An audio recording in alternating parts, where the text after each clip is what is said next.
What's up, guys? My name is Mike. This is going to be a real quick video on how I do my stock investing and the platform in which I choose to do so, which is called M1 Finance.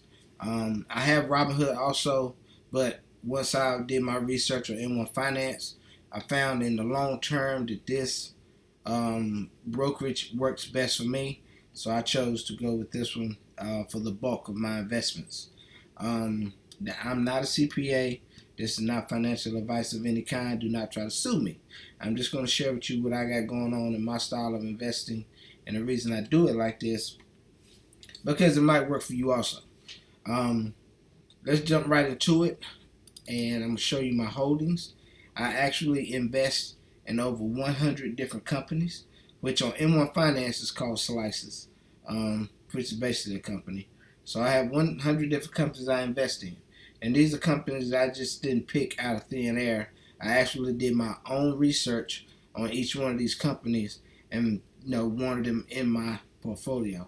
AT&T, Verizon, Coca-Cola, 3M, Johnson & Johnson, American Express, Duke Energy, Apple, so on and so forth. And the reason I did that is because I want to get dividends as much as possible. So if I go to my activity, account type, dividends only.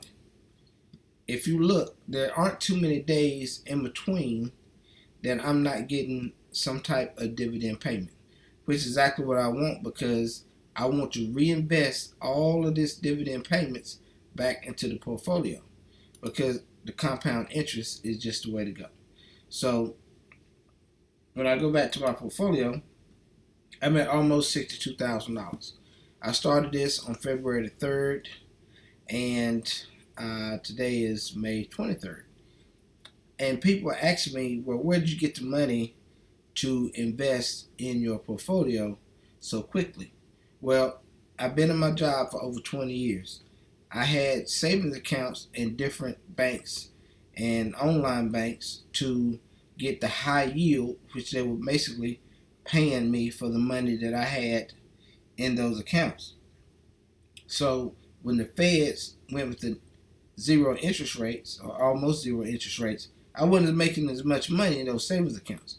So I took and liquidated most of those savings accounts and put them into M1 Finance. It's one of the best decisions that I've ever made in my life because I can actually see the growth from it already, and it's more than what I've made in those other accounts in the past, I'd say maybe 3 years. But anyway, that's where I got a lot of this money to invest in this. And I also have my emergency fund, which I don't touch because you really don't want to have to bother this money.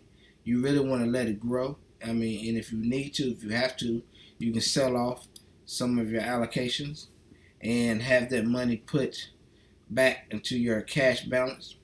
And on M1 Finance, you can actually send it right back to your checking account or bank account or whatever you want to do with it. They also have a debit card with M1 Finance that you can apply for and get that if you need to use that money actually through this brokerage.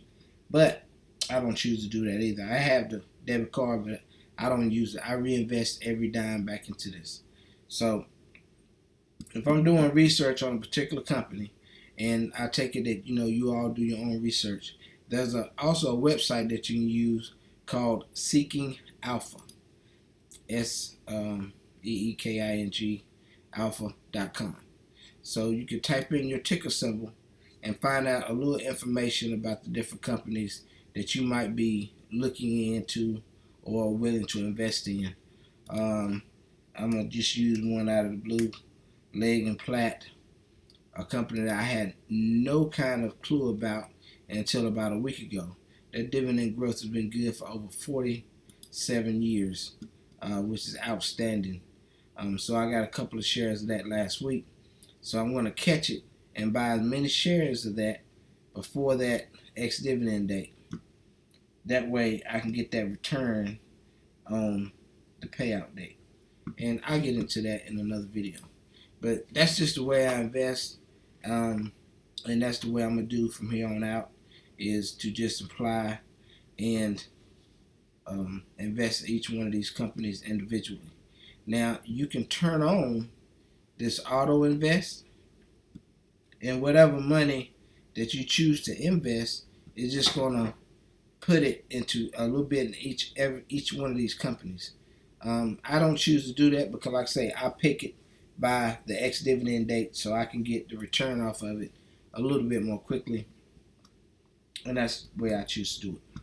So this has just been a little video showing you how I invest in the platform which I use. I hope you can find this helpful in whichever platform you choose to do, and be looking out for my later videos about Robinhood and my stock picks for next week that I will be buying. Thank you. Good night.